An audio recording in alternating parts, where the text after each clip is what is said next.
Here with Phil Holloway from 100% LCFC. I'm doing your job today, have you noticed that? Saves me a job, John. And we're talking all things Leicester City as usual. And, well, on a roll at the moment.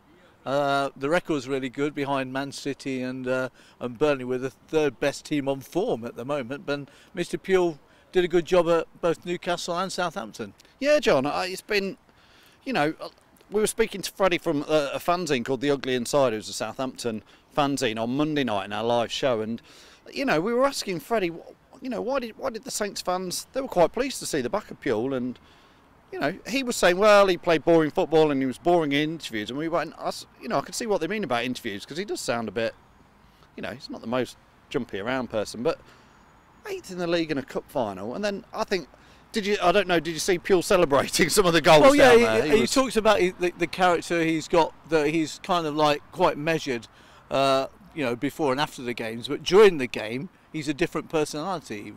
That was a feature I saw in that paper the other day, and watching him on you know, pitch side, you can see that as well, can't you? He was really into it. He was. I think it was the second or third goal. He was well enjoying that one. So, and I mean, there was some great goals, wasn't there? I mean, in there, everybody saw them. Yeah. And we were just chatting. We've just been in the Saw Point over there for a lunchtime conversation, shall we call it? And we said there could have been 3 or 4 more goals. Oh, Gazaki, pleased for him. Obviously, maybe should have had the goal at Newcastle. Didn't quite work for him, but hey, we get the win 3-2, and then gets a couple of goals, you know, against Southampton, and played well. He could have had a hat-trick, couldn't he? And he played the whole game. Played 90 minutes. When did Gazaki last play 90 minutes, John? Yeah. I can't remember. I think it was 2 years ago or something, somebody told me. Yeah, but I really had a really good game, and you know, going forward, we just we got lots of options. You know, Pure made 3 changes. He talked about rotating the squad this time of year, and he's doing that. Yeah, and obviously Andy King came in as well, didn't he? And again, before the game, a few fans on Facebook were grumbling about Andy King, but you know, he proves a lot of people wrong. He scored a goal.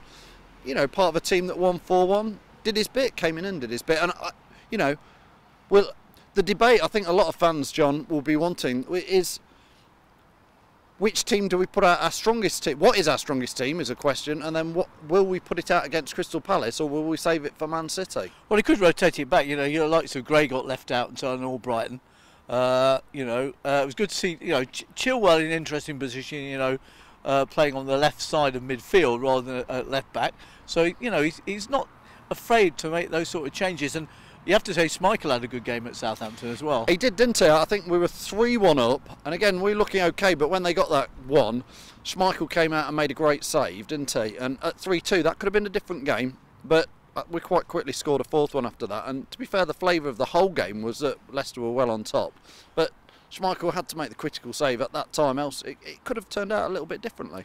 And at Palace, it would be good to see Jamie Vardy get the goal that would get the 50, wouldn't it, really? Because away from home, it's not happened for him, although he's contributed to make the goals. So let's hope that happens on Saturday. I thought Vardy against Newcastle, and certainly against Southampton, he's looked on great form. You know, some of his pace and running, little flicks, little tricks as well. That, yeah, you know, I think there's more coming into Vardy's game than just scoring. But we all want him to get. You don't want it to turn into a bit of a hoodoo thing, do you? 49th goal turning into the 50th one. So it'd be great to see him do it at the King Power in front of all his fans there, the big crowd there.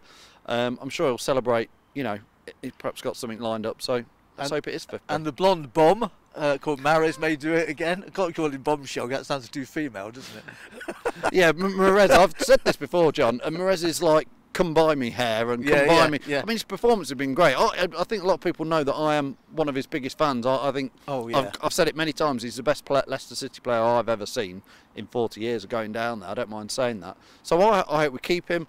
If this is his come by me play, then great. Let's have as much of it as we can. You know, he's looked good, and he's looked not selfish anymore. He's been passing it, and I hope Pugh's been telling him that. But why would he want to go now? I mean, you know, Leicester kind of like leading the second group in the table. Possibly, you know, we got the cup game against Man City, of course, next Tuesday.